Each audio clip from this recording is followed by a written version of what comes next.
Okay, there's this person on here called, I don't know whatever, I'm not going to say their name, but they just wrote, Meira knows we are honest, the honest ones, and the Zionists are lying about everything all the time. She's just a racist, don't believe her.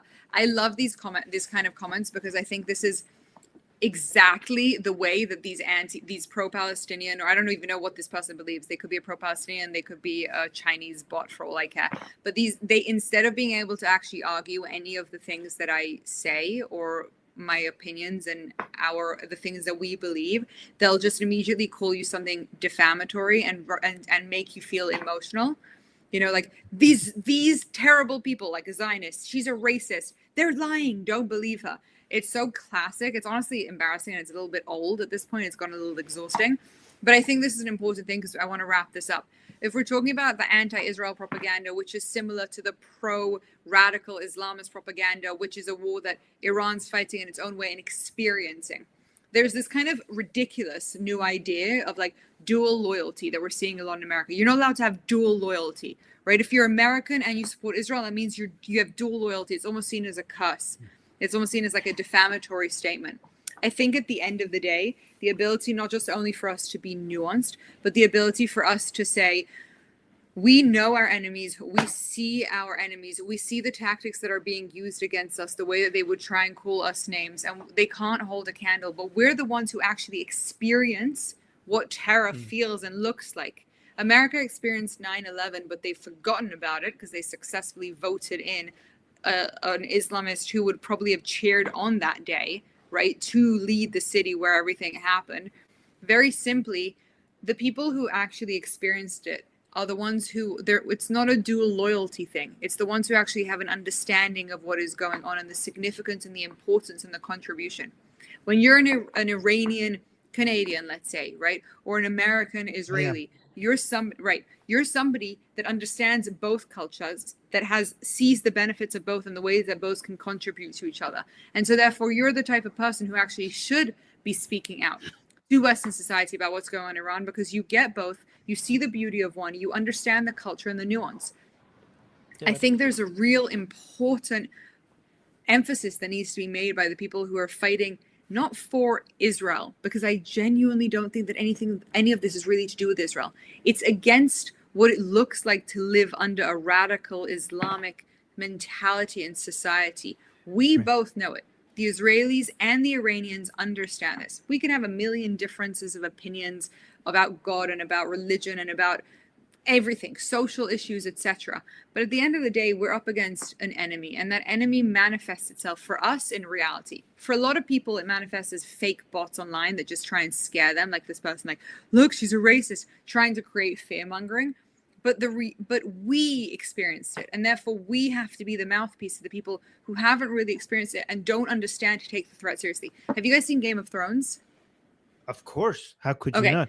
Course, yeah. So spoiler, if you've watched it, if you haven't watched it and you're planning on watching it, you know how there's the people at the end. The whole idea of Game of Thrones is you have all of these different people who hate each other that have to band together because an actual enemy comes. Yes. And it's the people at the beginning the people who saw that, and I'm not trying not to give stuff away, right? But the people who saw and physically experienced the enemy, they have to figure out how to capture that enemy, bring it as proof that the enemy exists. They also ended up fighting them. They didn't get united. They didn't unite eventually.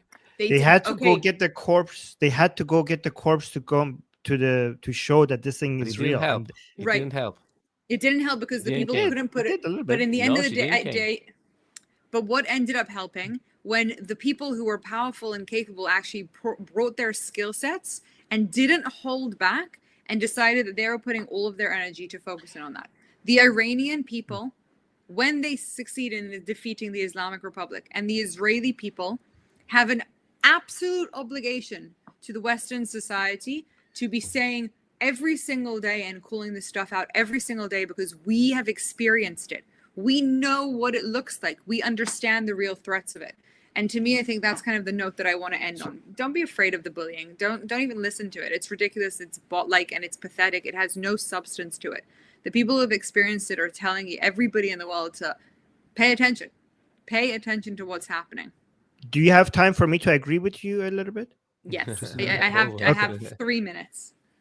Okay. So First of all, reinforcement. that's a really good example because the army of the undead is really good comparison to what Islam stands for, and the fact that they're on team death and we're on team life, and again, makes us even a better comparison. And I also think that the fight that Israel is fighting right now is not for the sake of Israel; it's for the sake of the world. And I think many Israelis might even not even know this, because the enemies of Israel are trying to destroy Israel because Israel is in the way.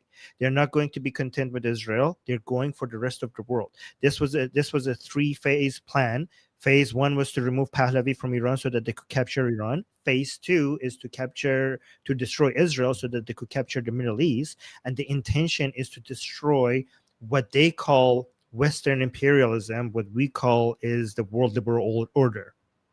And that they want to destroy that. And if people don't understand what that means anyone, anywhere, that's everything that you enjoy, the standard of life that you enjoy, all the economic prosperity that you enjoy, all the stability that you enjoy, all the peace that you enjoy is because of an order, a system that has been put in place ever since World War II that is being backed by the US military.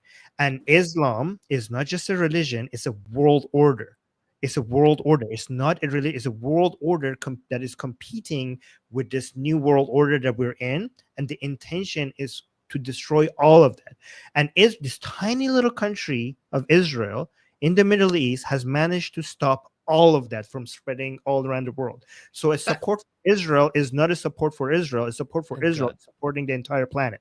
And that's why I support Israel. And I also think Israel needs the Iranian people, because fighting as good as Israel is, Iranian people need Israel and Israelis need Iranian. Because what Iranians lack, Israelis have. We are unarmed, and you have the best weapons. But what the Israelis, and Israelis know how to have. But what Israelis don't have is enough boots on the ground to be able to do regime change in Iran. That's why Israelis need the Iranian people to do regime change. And I think that's why the unity between the Iranian people and Israeli people could end this madness to a huge degree. And that's why I hope, yeah. Go on. No, that's why I hope you mentioned Prince Reza Pahlavi. You research Prince Reza Pahlavi and mention him on your channel, Meira, at some point in one of your videos. I will do. I'm happy to. I actually really like him. I've read a bunch of stuff about him. Look, I think I just want to add one more point to that, which is important. I agree with everything that you said. I think that we're allies. And I think, the reason that I find it ironic almost that this is like an atheist channel, that's the name of it, is because at the end of the day, this is a religious war. The focus on Israel is historically a religious reason. Islam has an Achilles heel, which is the fact that the Jewish people were chosen by God and we are undefeatable. And that doesn't align with their religion and their belief of being able to take over the world. It is the reason that at the beginning of everything, they center and they focus on the Jews first. They want to see that they can take us over. And until they succeed in taking us over, they don't. There's a religious undertone to this. In my own, again, you might not think it's a God thing, but I think that for them, this is a religious war. And for Israel, in many ways, this is a religious war. Now, that religion might not be the Torah or the rules that you think God gives, or that it might not be revolved around God, but it's revolved around the idea of Western society and Western values, good versus evil. To me, as I said at the beginning, before we even started recording, God is that good thing in the world, that energy, the thing behind that pumps, that makes the universe continue, whatever you want to call that. We are good versus evil. That is the basic fight. And all people who are on the side of good have to band together, because this evil is very, very powerful. But I feel and believe, and I will always feel and believe, that at least we have God on our side. It might look scary and it might look petrifying, but there's a reason they always hone in on us. Historically, we are undefeatable, we are unbeatable. And if they want Islamic domination, they need proof that they actually have that, and they're never going to get it. So their downfall is coming upon them.